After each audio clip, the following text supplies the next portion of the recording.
Rosemary. Okay. You don't think my voice carries? I'm sure it does, but I don't know if it'll.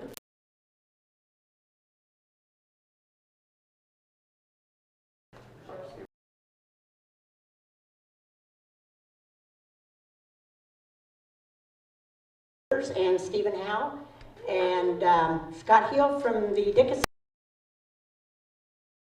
I don't know what happened to him tonight. Before we get started, our County Commissioner Joe Hay would like something about something that's coming up Thursday evening. Joe? Yes. Thursday evening, 6 we're having a get together and having the public come in. How many times I don't know how many times people come to me and say, hey, what are you guys doing with the old jail? What are you doing with different things that we got in the city and in the county, the buildings? So we are doing a study session right now with the city and the county, looking at the city building, at the old jail. We're looking at some of the other, the health department, and different things that we've got that we're trying to figure out. Tear something down. Do we need to do some swapping with the city? Do we need to do different things? So anyway, for the next 3 days here, we've got a study session going on, and they got a lot of brainstorming going on, figuring out what they're going to do. We had a consultant come in. They're taking a look at this, and they're going to present it Thursday night at 6 o'clock at the Art Center. Love to have as many of the public come down, take a look at it, give us an idea. If you got any ideas, we're all open to any of that, but we would really like to see you guys down there. So if you get a chance, please come down. What time is it? Thursday night. I know, what time? This coming Thursday. At 6. At 6 o'clock. 6. Okay, I'm sorry. No, that's okay. Thank you, Joe. You bet. Before we get started, we'll have the flag salute, and then Pastor Farber will lead us.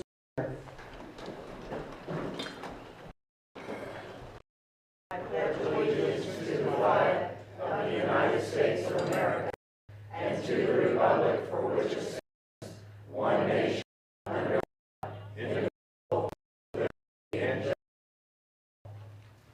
Let's pray. God, I love you. Thank you for this beautiful, beautiful day that you've given to us. Thank you for your protection for us throughout the over the last couple of weeks. God, I thank you for these who have chosen to give themselves, give their time to represent us in Topeka and other places around us. Lord, I pray that you give them wisdom.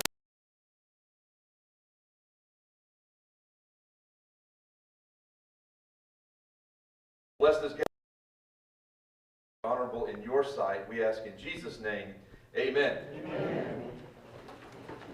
I'm sure most of you probably know our representative, Clarke Sanders, and Stephen Howe. And J.R. Claves could not be here tonight. When you walked in, they gave you a pen and a card. And once the representatives get done talking, we'll open it for questions, and put your questions on a card. We'll pass the basket around, you put your cards in the basket, and then Pastor Farber will read the questions to the reps. And we'll also pass a basket around for donations, so if you got $1 or $2 to put in the basket for donations to help us pay for our room, because we have no funds. Thank you. Clarke, you want to get started? Thank you, Rosemary. My name is Clarke Sanders. I represent the 69th District. I'm seeking re-election. I was originally elected in 2020, the fall of 2020, and started serving in Topeka in January of 2021. So I've been up there for 4 sessions. It's been a great honor. I'm not going to say that it isn't frustrating sometimes, but it's been a great honor, and I hope you see fit to send me back for my what would be my fifth and sixth years, my successor. And rather than I'm gonna be be happy to take any questions you have. Stephen? Thank you, Clarke.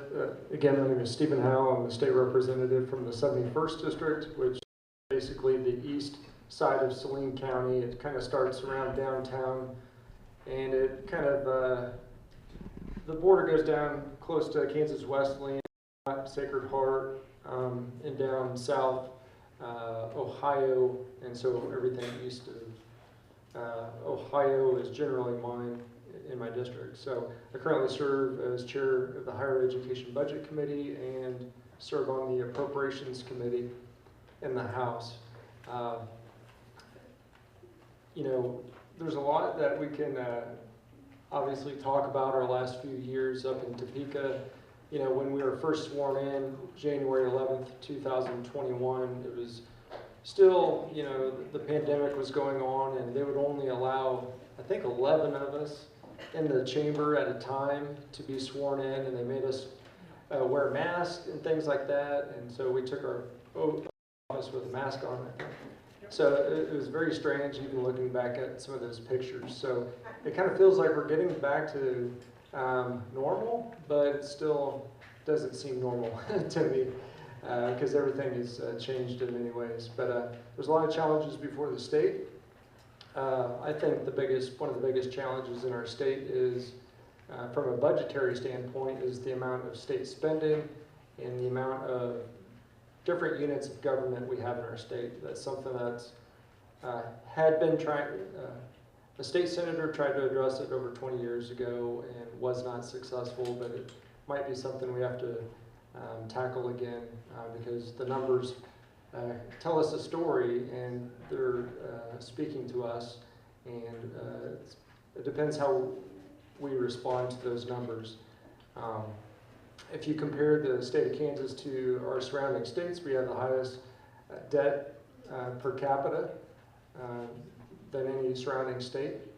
And you know, I hope to be part of a solution to get us on a better track for state spending and allow us a better opportunity for people in the private sector who want to invest their dollars in Kansas to do that so they can create jobs, because I don't believe politicians create jobs. So I'll reserve the balance of the time for any questions you guys have, because tomorrow both Clarke and I go back to Topeka. Tomorrow we have a Republican retreat, and we're going to discuss different issues, different priorities and things, and see if we can come to some consensus about some issues that we as the Republican Party want to work on. The day after, I will be serving on an interim committee. I was asked by the Speaker of the House to serve on it. It's regarding the budget and the budget process development. And so we're going to be evaluating how we go about drafting a budget and looking back at the history of how historically it has been done in the legislature, and also better understanding the relationship and the role the governor has in the process too. We want to make sure that we're not operating in a vacuum, but we have every tool at our disposal to use the power of the purse wisely. And if us as citizen legislators have a better understanding of the tools in our arsenal, and we have a better collective idea of how we can budget as a legislative body, then I think we'll have better success at maybe slowing the growth of state spending. So, Pastor Farber, I'll defer to you. There are a couple of baskets going around. One is for the funds, and the other is for that you would like asked. So if you have already filled out one of those cards, you can drop it in the basket. It's right up here. If it went past you already, you can grab it. Yeah. Which one you want? You want the money or the questions? Oh, here, I knew, Rosemary, you'd come running for that one. Groceries are expensive. I didn't know this was going to be a fundraising opportunity.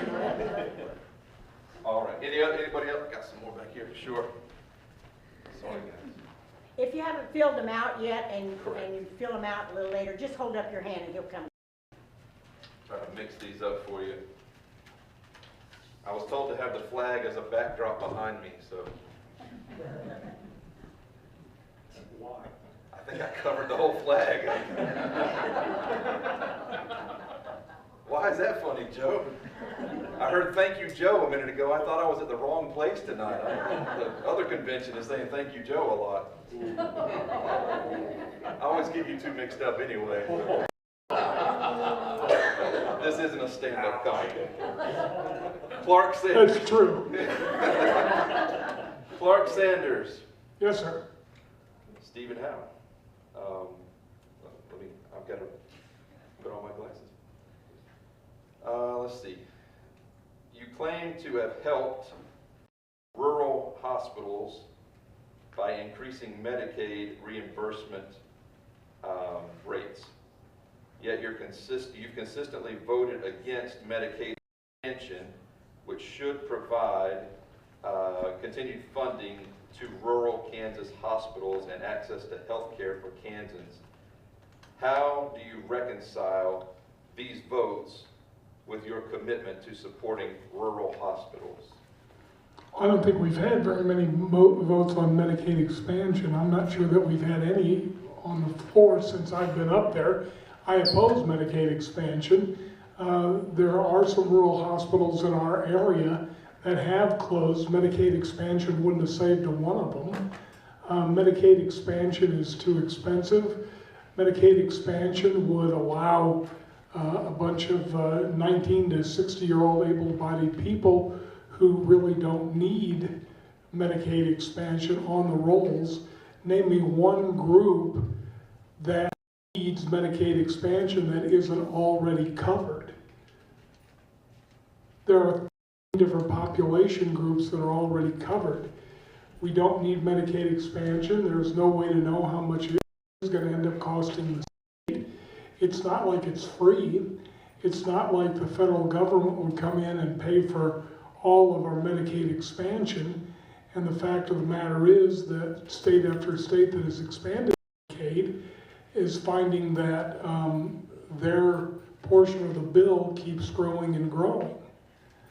You know, that money that we don't spend on Medicaid expansion can be used for something we really need, like additional funding for special education. We don't need to be putting 100,000 able-bodied 19 to 60-year-olds on Medicaid. Thank you. You know, I got my first experience in understanding the healthcare system when I became a dad and a parent, and I quickly learned that, you know, although hospitals are well-intentioned, as well as our physicians, it's not really set up necessarily for the patient at all times. And, you know, looking at the bills and how much things cost, as a consumer, you really have no control. You know, you go to the doctor, depending on what insurance you may or may not have, you get adjusted and you get a certain rate, and you have no idea until you get kind of the explanation of service or the explanation of benefit in the mail. And so whether it's Medicaid, a state-run and federal partnered program, or it's private insurance, consumers really are not empowered to be in the driver's seat. And so I want to look for ways that we can empower consumers rather than support a legacy system, you know, that's been around for quite a long time. I'm not saying it's all bad, but, you know, when it comes to price, you have no control as a consumer. For instance, I got the itemized bill for my son. He broke his ankle last fall. He had a subsequent re-injury to that same ankle, required surgery. I was looking at the itemized bill. He was billed like $4,000 just for his less than 1 hour in the recovery room. $4,000. So the average person that's out there working, how long does it take them to make $4,000 and pocket that away? But yet, that's built into the price of healthcare. It just does not make any sense to me. I mean, the hospital is supposed to be a non-for-profit entity, and whatnot. So there's a lot of questions I would like to ask before we, if we were to discuss Medicaid expansion. There's a lot of other things I think are worth discussing as well. So. This one is specifically for you, Clarke. It says, what are you looking forward to most in 2025? Royals win the pennant. Now, we've got a lot of work yet to be done. We made some progress on taxes this past year, but we got a long, long way to go. We didn't really do anything to address property taxes, which are exorbitantly high in the state of Kansas. And so we've got a lot of work to do relative to taxes. And I'm looking to be a positive influence in that area. I do serve on the tax committee and have been on the tax committee for 4 years. We've got to get reliable internet in the rural areas of this state. This state is losing population other than in the metropolitan Kansas City area, a little bit in the Wichita area. But if we're down to 2.9 million people, a federal representative district is 750,000 people. We don't technically at this moment have enough to have 4 United States representatives. And if this trend continues, we're going to lose a seat in the federal Congress. So we've got to do things to bring people to this state and not just to the Kansas City area. One of those things would be to have reliable broadband in the rural areas of the state. I think there's a lot of people who would be willing to come to Kansas and live out in the country, so to speak, if they knew that they could operate their business or be an employee from their home. And in order for that to happen, we've got to have reliable broadband. So that's a big focus and will continue to be a big focus. There's a pet project of mine that I've been working on since 2022, and that's to eliminate the state sales tax on community theaters, including the Salina Community Theater. This year, for the first time, I was instrumental in getting that bill to the governor, but she vetoed it.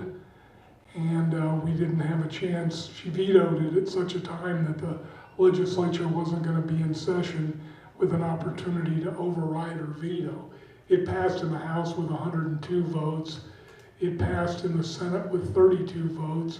We only need 84 in the House to override a veto, and we need 27 in the Senate to override a veto.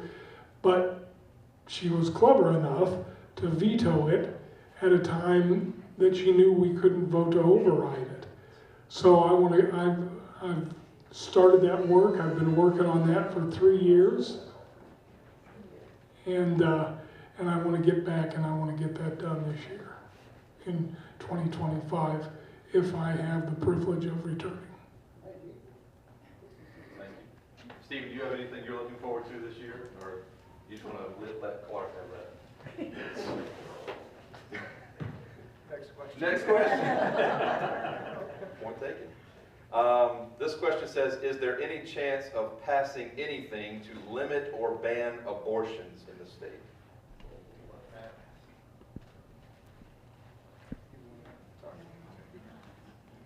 So, what are my thoughts on the probability of anything happening? Is that kind of Yes, what the question is? Well, if the last 4 years are any indication of future progress on the issue, I guess I'm not too hopeful that the legislature is going to, have the votes to do that. But, as someone that is pro-life, I've got 5 children. My wife and I have experienced losses along the way because, life is never guaranteed. And, had our share of miscarriages and whatnot. I think there's more we can do as a culture, as a society, just to come alongside women and families and husbands to support them in their journey. You know, it's kind of sad to me that there's a lot of kind of a cultural norm now that, you know, well, I'm not going to have kids, it's too expensive. Well, yeah, that is true. It is very expensive today to have kids and to buy groceries and all the things that you have to do to help them along and nurture them so they have a good start in life. But I think there's more the churches can do, or non-for-profits and whatnot, and I'm thankful we have a lot of those in Salina. But, you know, we can do all sorts of things up in Topeka, but, you know, it really comes down to the heart, and in my opinion, that you change hearts one at a time, and through actions, through service, through things like that. Court cases and whatnot, I'm not sure they have the same effect as you know, reaching out and ministering to families and whatnot, and sharing hope with them. So I guess I'm a little disillusioned and trying to understand all the complexities of the judicial system and what strict scrutiny means and all these things. And we had a ballot initiative, value them both, which I had high hopes for, but you know, a lot of out-of-state money came in and definitely confused voters on both sides, probably. And so, I don't know, that's all. I guess Forrest Gump would say, that's all I have to say about that. So this is one of my primary issues, and it's so sad that with the current state that we have relative to the Supreme Court decision back in 2019, that the Supreme Court somehow found that there's an absolute right to an abortion in the Kansas Constitution. And there's been a lot of great pro-life legislation that was passed prior to that, and every one of those laws is in jeopardy of being struck down. One of the first ones that was struck down was a number of years ago. There was a filthy abortion clinic in the Kansas City area. And at that time, I wasn't in the legislature at that time, but it was discovered that there wasn't any kind of abortion clinic licensing. And so they passed a law, the legislature back in those days, and I'm thinking this was maybe 2012 or so, passed a law that abortion clinics had to be licensed and they had to be clean. And that got struck down. It's ridiculous. You can be pro-choice all day and all night and into the next day, but shouldn't the clinics be subject to inspection? And should they have to be clean? Like veterinary clinics have to be? Like regular medical clinics have to be? So ever since the Supreme Court decision, those of us who are pro-life have been working around the fringes. And one of the things that we passed, and I'm proud to say that I was the lead sponsor and author of something called the Infant Born Alive Protection Act.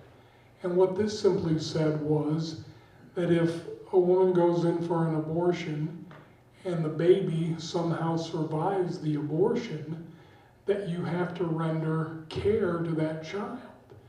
I mean, who can argue that once the baby is fully out of the womb, has a beating heart, has movement, is crying, how can you say that's not a human being? Well, if you're Laura Kelly, you can say that. Laura Kelly vetoed that bill. But fortunately, we had the votes to override that veto. And so it's a law. But I think it's going to be challenged. And it could very well be struck down. I guess what we're saying is if you go to an abortion clinic to get an abortion, you need to leave with a dead baby. no matter what. Well, that's wrong. And I don't understand why everybody can't see that. We had one Democrat who voted with us on that bill, and he lost here just 2 or 3 weeks ago, whatever it was, when the primary election was held. So all the Democrats, other than Marvin, voted with the governor. But fortunately, we were able to override her veto, and I believe there were 2 or 3 of the Democrats that did vote with us to override the veto. But many times, and we need 84 votes to override a veto, and many times this governor vetoes good legislation. And we've got to go in and fix it and override the vetoes. I don't think you do that by electing Democrats. You just don't. And so we'll be coming up with, oh, here's another bill she vetoed, abortion coercion. For some reason, the governor thinks it's wrong if somebody is trying to coerce a woman into getting an abortion. You shouldn't be coerced into much of anything, let alone getting an abortion. You know who tries to coerce women into getting abortions? Boyfriends sometimes, parents sometimes, sex traffickers sometimes. So we passed a law increasing the penalties for abortion coercion. The governor vetoed it, but we were able to override that veto too. Now, the one veto we weren't able to override was we passed a bill that said somebody who's 17 and younger, they can't have major surgery performed on them in an attempt to change their gender. Young boys can't have their penises cut off. Young girls can't have their breasts removed. And we passed a law that said it didn't matter whether your parents were okay with you doing those things, but until you get to be 18, and in some of our definitions in law, 18 is the age of majority and therefore you're an adult. You get to be 18, you're an adult, you can do what you want. But you can't do that to kids. Governor vetoed that. And unfortunately, we didn't have the votes to override that veto. We were too short. Needed 84, got 82. There were 4 of our Republicans who did not vote with us. So there's a lot of things to be done relative to these issues. And I'd like to go back and continue my work in this area. Thank you, Clarke, for your leadership in the House on that issue. I just want to be clear that I adamantly oppose abortion. That Clarke is right that state Supreme Court ruling that said there's a constitutional right to an abortion in the state of Kansas, and when they were drafting our state constitution and Bill of Rights, that was not an issue. I think more the issue was whether Kansas was going to be a free state. But now, since that ruling, we have people coming into our state en masse seeking abortions. You're free unless you're in the womb, and so something has got to change. We will be judged, I'm sure. So. And I would like to reiterate one thing that Stephen said. We can and we should pass the legislation that we can pass. We should do that. But he's right.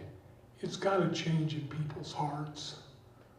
We can pass laws all day and all night, but until people's hearts change about this. Many, many years ago, I went to a museum, and it was a museum that showed some of the things that had happened to slaves. And one of the things that I saw was something that looked like a bear trap, only instead of it being round, it was oval. And the person who was given the tour said, this is because when the runaway slave steps in the trap, it'll come up enough to break his leg above the knee. He won't be able to run anymore. And you know why we had slavery in this country? Because at one time, it was believed that certain people weren't really human beings.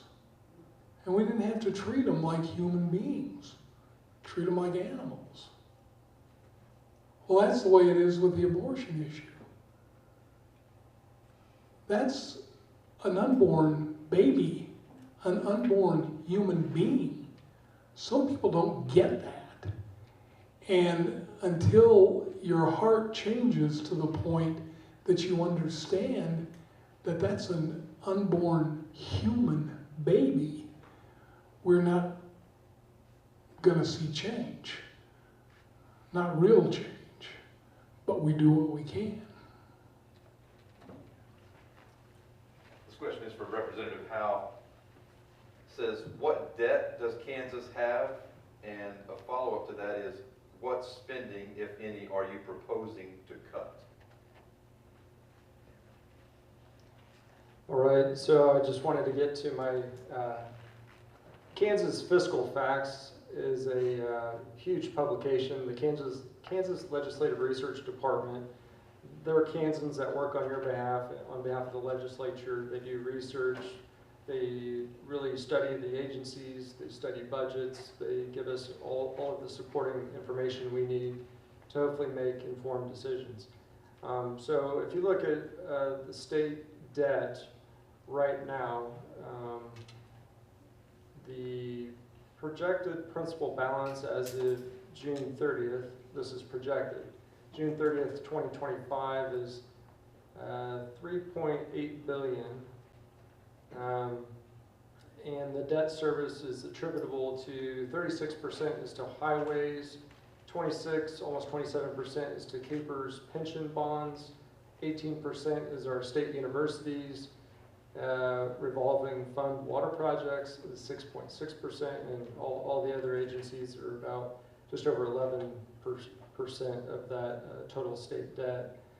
But I had mentioned before in my opening remarks the surrounding state debt comparisons. Kansas per capita state debt is, let's see, 1,487, and the next is Colorado behind us at 1,048, and the lowest is Nebraska at just 40. So they're doing much better than we are, but ultimately we're going to have to cut some state spending. I mean, 50, let's see, I think it's 58, 59 cents of every dollar that is collected in the state general fund through taxes, whether it's sales tax, income tax, or property tax. 58 or 59 cents of every dollar is spent on education, whether it's K through 12 or higher education, or it could be adult education. So that's the biggest chunk in our state's budget that we have to deal with. So as chair of the Higher Education Budget Committee, I've been looking for ways that we can, well, tackle the issue. Clarke was named the vice chair of this committee before session started last year, so I'm glad to have him on my side. But you know, there's a lot of stakeholders that fight against any reduction or even slowing the growth of spending. There was an article just came out yesterday, and I was asked by a reporter, that K-State, KU, and Wichita State, they're the three major public universities that have a research component. So they do a lot of research. They receive a lot of federal dollars back in Kansas to do research. But they're proposing over 5 years, they want $500 million, $100 million to split between the three for the next 5 years. And they really haven't identified how they're going to use those dollars, what the return on investment is going to be, what types of research are they looking to bolster, or anything like that. So they're proposing this to the Kansas Board of Regents, and if it gets through the Kansas Board of Regents, and then it would go to the governor, then after that process, then it would come to us. So the legislature is we're like the last man between either good or bad legislation and the general public. So we have to vet these thoroughly. But I think there is, in education, certainly areas that we can adjust. Now, there have been some universities that have made some adjustments. Emporia State University had brought on a new president. He doesn't come from the higher education world, but he was a graduate of Emporia State University. He had a lot of great private sector experience, came in and tried to realign systems and programs and funding, and he learned that the university had been losing money for quite some time, and they were relying too much on state dollars. And so to make adjustments to let go of faculty or programs that are underperforming, it does cost money, because there could be lawsuits, there could be payouts to staff or faculty based on contracts and all sorts of things. So it can be expensive. So it might be some money on the front end, but hopefully on the back end it'll lead to some savings. But there's a lot of duplicative offerings in higher education.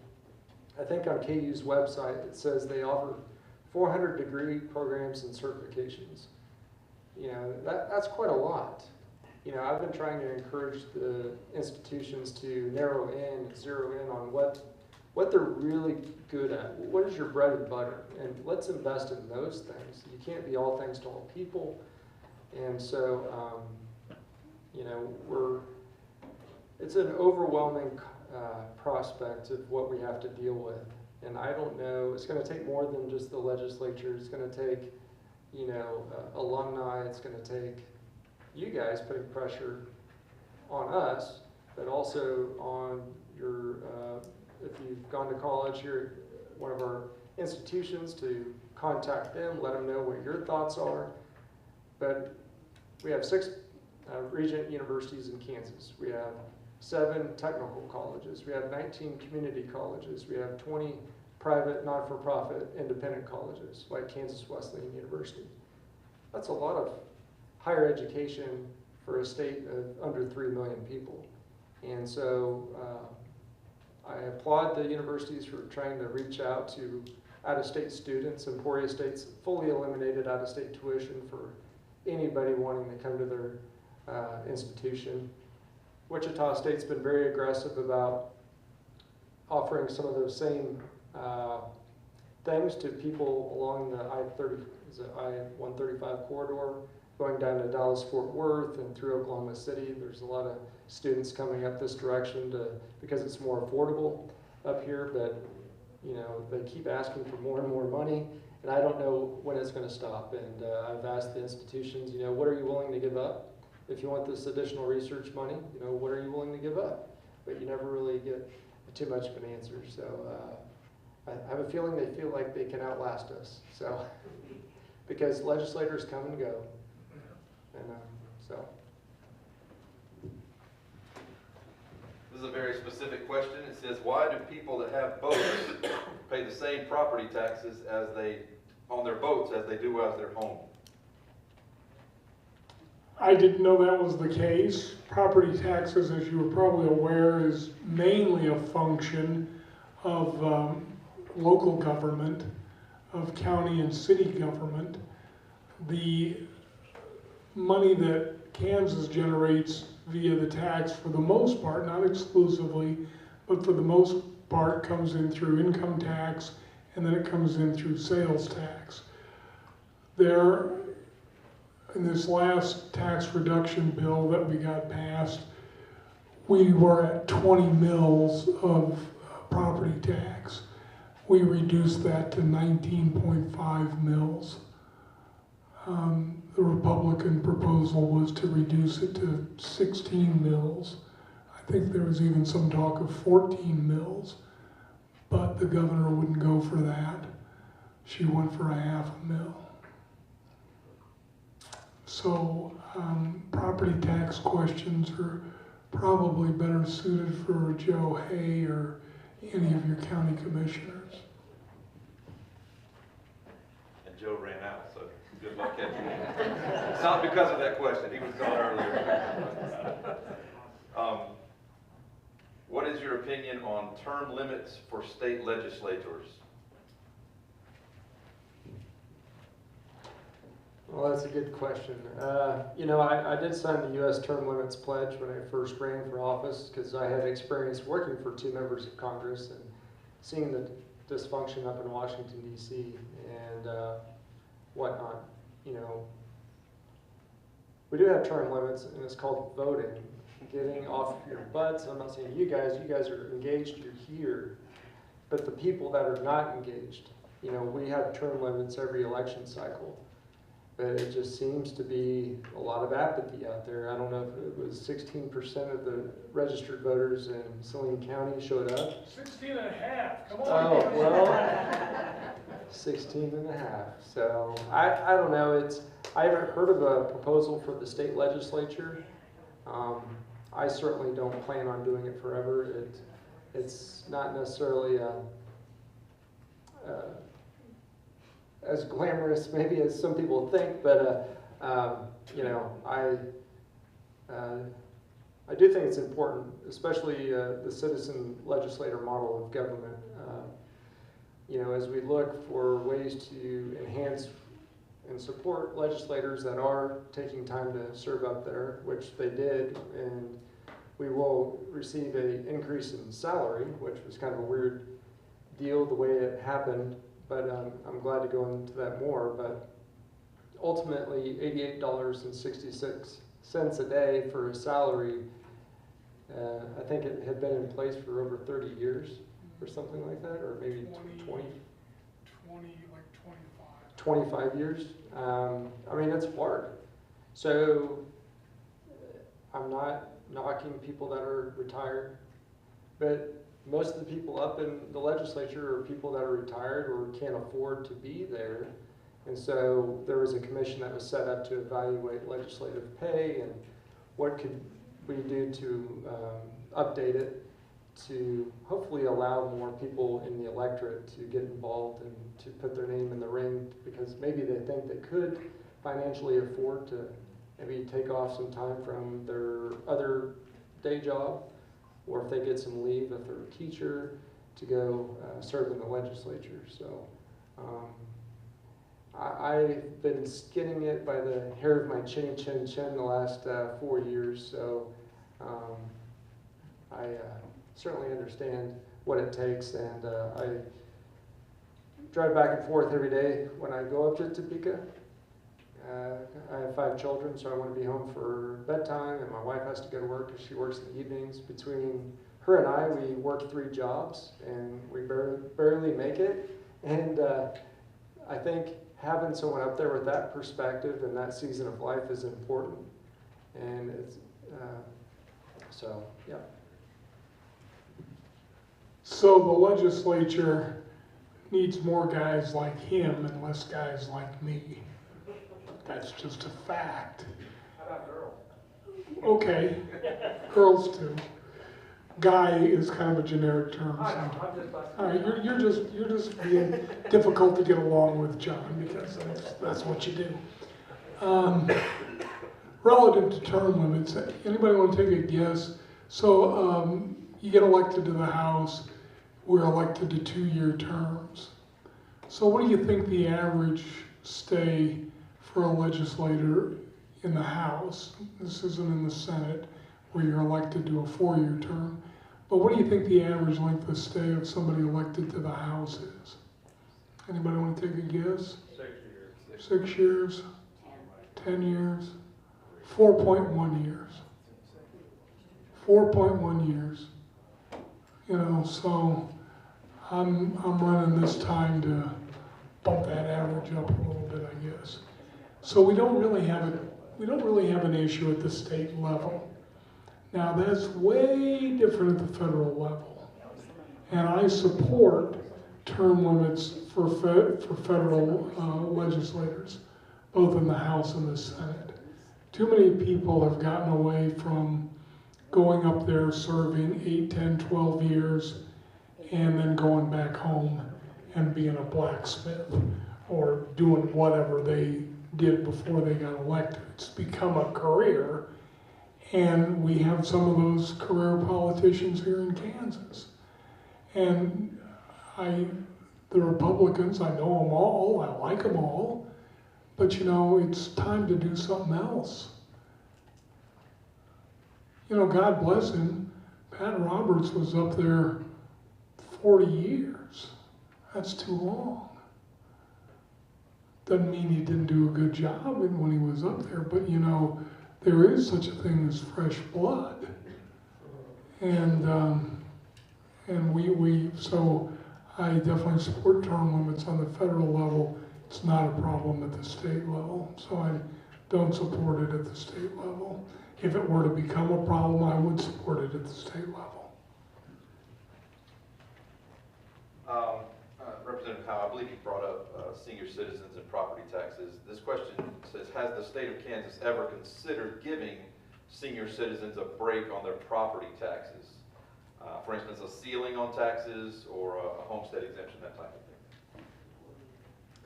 Well, I believe the Representative Sanders to my right, he's been serving on the tax committee. He might be more aware of some of the discussions on this matter than I am, but I believe there is a homestead tax exemption. I can't recite exactly what all the qualifications are, but I do believe we have some version of that in Kansas. I think it does apply to veterans, and we were looking to maybe adjust some of the numbers there because a lot of veterans were finding that they couldn't, even with the relief that was provided, they weren't able to get into homes and whatnot because of the valuations have skyrocketed in recent years. So I would have to go back and look at what the statute is on that before commenting any further on that. But again, the main thing to keep in mind is property taxes for the most part are local. Now what we at the legislature could do, and it has been proposed, is that we limit the amount that the locals can raise property taxes in a given year. But then you get into issues of home rule. And there'll be people in Topeka, and I get it, they've got a good point, that think that, you know, home rule, they don't like to see anything taken away that is currently a home rule thing. But one of the reliefs that we did give seniors relative to taxes on this last bill was we eliminated the income tax on Social Security. So starting this tax year, you pay your taxes in 2025 if you're a senior citizen. Your income from Social Security will be exempted.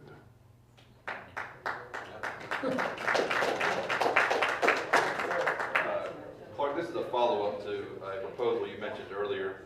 If you propose sales tax exemption for the Salina Community Theater that you were talking about, and they're in the Star Bond district, have you considered how to eliminate or to combat the shortfall or loss of taxes there that could be replaced? So what's our overall budget, Stephen? 8.7 billion, something like that?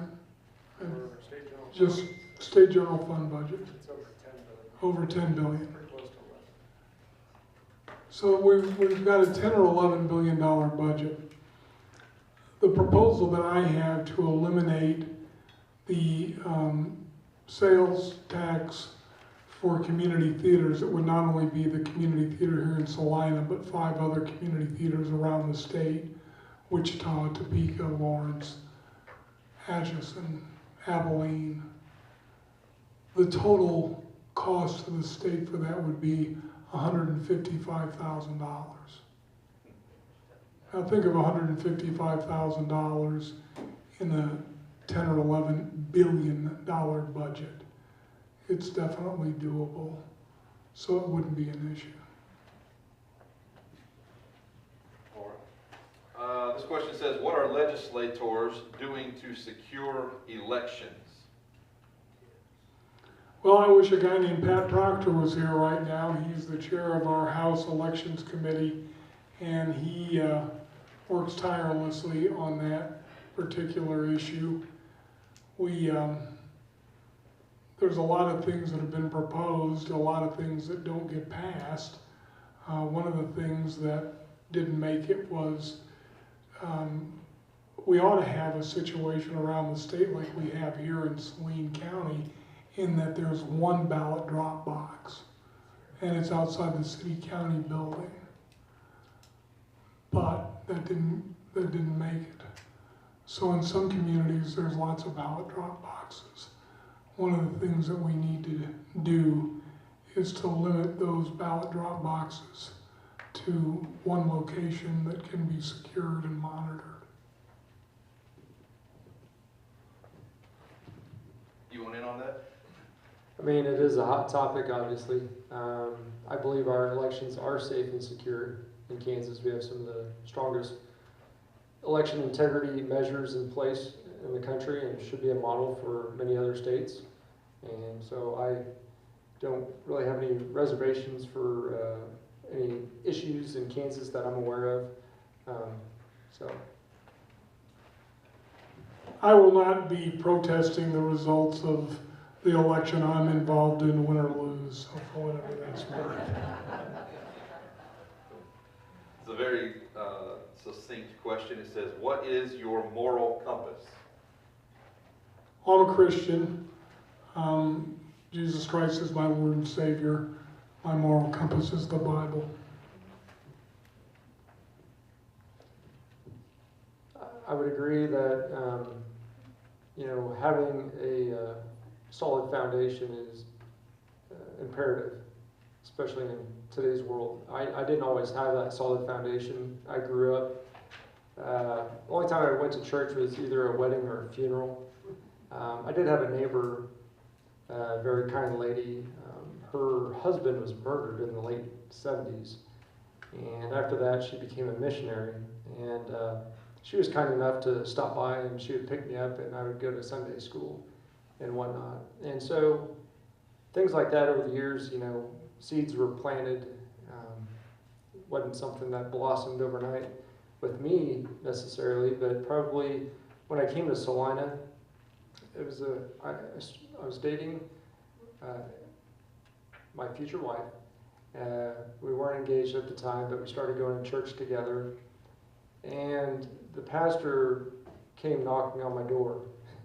And I was like, oh gosh, he's knocking on my door. And, I was like, do I hide? Do I answer the door? Doing what a sinner would do, right? And so he got me in to some classes, and probably for the first time in my life, it wasn't necessarily that I understood, but my heart was convicted because I actually heard the good news of the gospel. And so my heart was convicted, and I was led to Christ, and I was later baptized and confirmed in the Lutheran Church Missouri Synod, and so I've been going there ever since, and had served as elder for some time, and gone through some pretty tough times as a congregation, and I guess that's okay, because there's a lot of people in the same boat as you are. And so I find comfort in God's Word and what He's revealed to us as His children, and so that gives me hope and something I'm not ashamed to cling to. So thank you. Here's a little trivia about Stephen that you may not know. Now, my lovely wife is here, in the third row in her beautiful Republican red blouse. Stephen, his wife is a former Miss Wyoming. Who knew? Fun facts.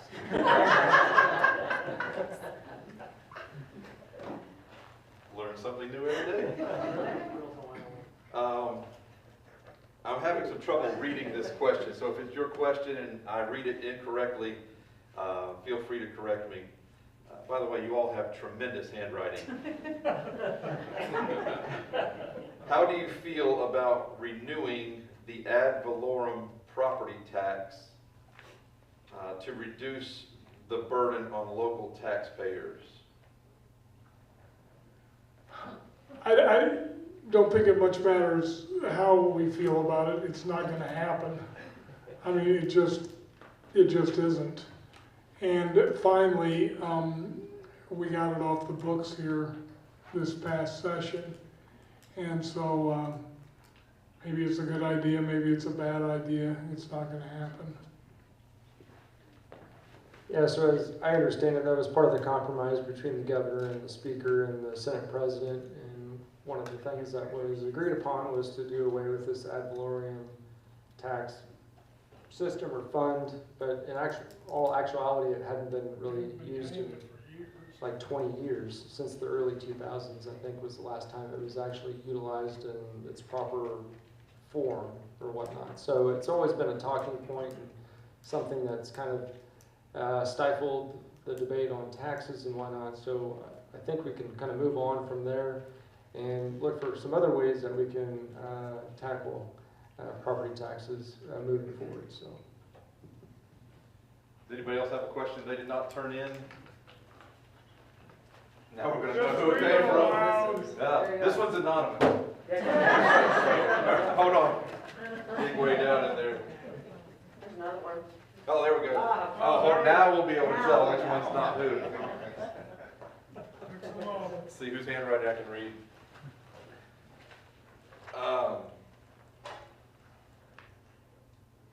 Do Kansas Republicans have a quorum concerning anti-abortion? And if so, where is the pro-life caucus?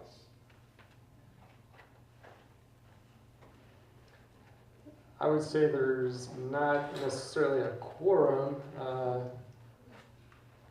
I would say we do have a supermajority, like on some specific bills, that there's been enough consensus that we've not only been able to get most Republicans on board, but we've been able to get a few Democrats as well. So it's hard to say, you know, a lot of times in the media they'll say, oh, you know, the Republicans have a supermajority. Well, yeah, perhaps on paper when you look at who has an R behind their name, but it really depends on each bill that comes across the floor and whether or not there's 84 like-minded people that are willing to agree in the same fashion. So I wouldn't say necessarily there's like a lock, stock, barrel across the board quorum on any issue, including abortion or life issues. Ditto. Saw that one coming. This is for Representative Howe. It says the state education budget is always contentious between the K-12 budget committee and the legislature. How would you explain the facts of adequate funding of an average $17,000 per student? And why did Governor Kelly in her State of the State address brag that education in Kansas is adequately funded? I can't really speak on behalf of Governor Kelly. Let me see. I would say, you know, $17,000 a year is quite a lot if you break it down per pupil, right? You could send 3 students to Cornerstone Classical School, full tuition for probably $14,000.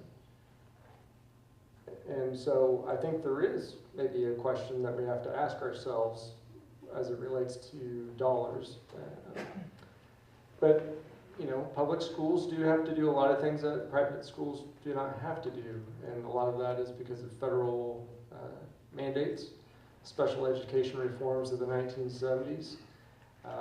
Did a lot of great things. It integrated people that would normally be institutionalized to a facility to integrate them into the mainstream population of a school building. So I think those things are critically important, but they do cost quite a lot of money. And so I think that's maybe what the discrepancy is a little bit if you were to compare apples to oranges between public and private schools. The thing that I dislike about the whole discussion, whether it's school choice or other issues, it gets so confusing. The school finance formula that we have is very confusing. And just when you think you understand it, you don't, because you learn there's another layer of the onion that you got to peel back to understand. And so it's very complex. Not only that, it's hard to explain to other people because it is quite a thing to learn. The school finance formula does expire apparently in 2027. That's my understanding. I do know we have a member of the State Board of Education with us, Dennis Hirschberger. So Dennis, would you want to raise your hand so people want to ask you questions afterwards? Dennis does represent this part of Kansas on the state school board, so thank you, Dennis, for your work on that. But you know, we're spending more money on K through 12 and higher education in Kansas with fewer students. And I mean, at some point we've got to ask ourselves, you know, can we keep going down on this trajectory? You know, declining enrollment and more money. So I was on the education committee for the first 2 years I was up there, and when I had the opportunity to become vice chair of the higher ed budget committee, I had to give up the education committee. One of the things that I learned when I was on the education committee was the way it was explained to me that all the school districts have 37 different buckets that funding goes into. And it's very difficult to move money from one bucket to another bucket. And that shouldn't be. We ought to empower our local school boards to use the money as they best see fit. And obviously, the issues in Kansas City are going to be different from the issues in Salina, are going to be different from the issues in Goodland. And so we need to empower the local school boards to be able to use the funds they do have in the manner that's best for that district.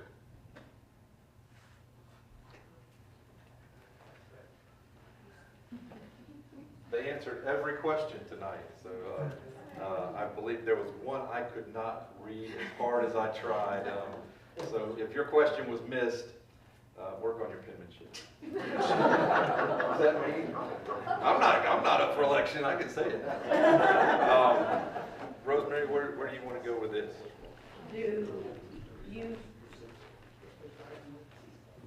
Do you, Clarke and Stephen, have any closing remarks? Don't stay in front of that. Closing remarks you want to make before we end the evening?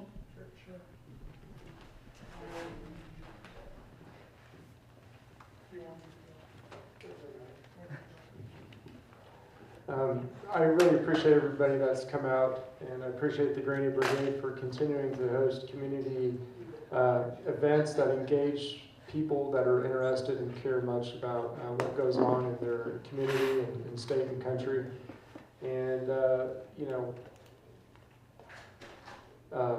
moving forward, I just wanted to let you know that don't assume that I always know what's going on, because I don't. I've got 5 kids. My wife and I have 2 businesses, and we have a lot on our plate, and so don't always assume that I know what's going on.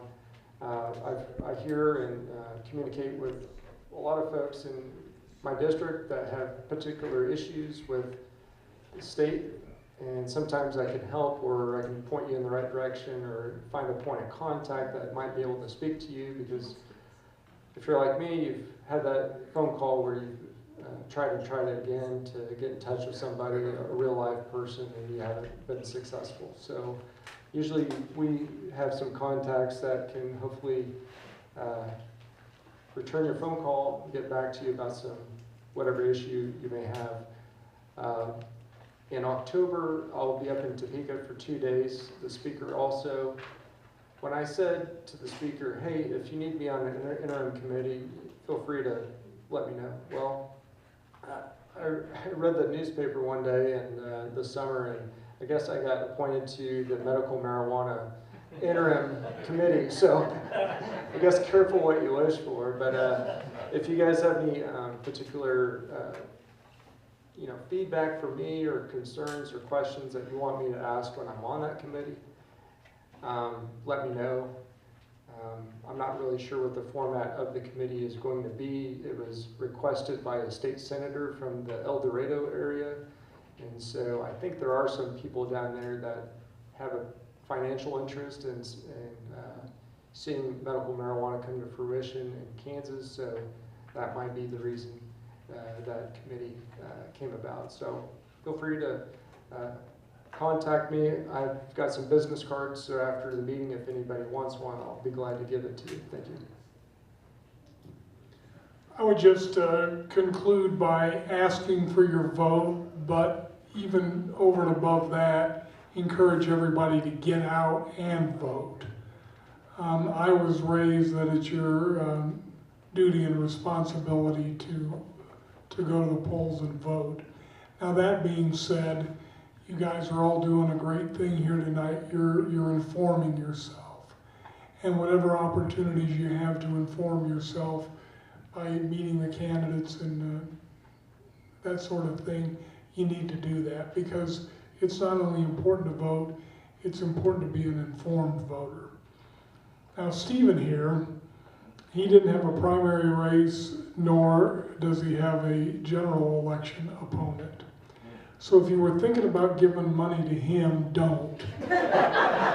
Give money to me. I have an opponent who's working very hard and has raised some significant dollars, and it's going to be a tough race for me, I'm sure. But I would ask for your vote, and secondarily ask for your political donations. And I think we'll leave it at that before I get myself in any more trouble.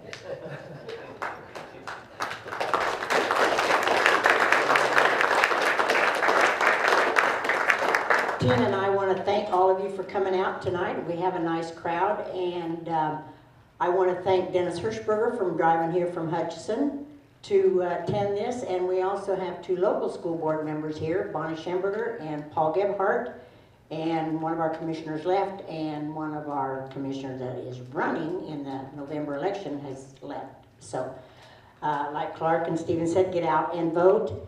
And next month, on the September the 17th, we will have a candidate forum here at 7 o'clock.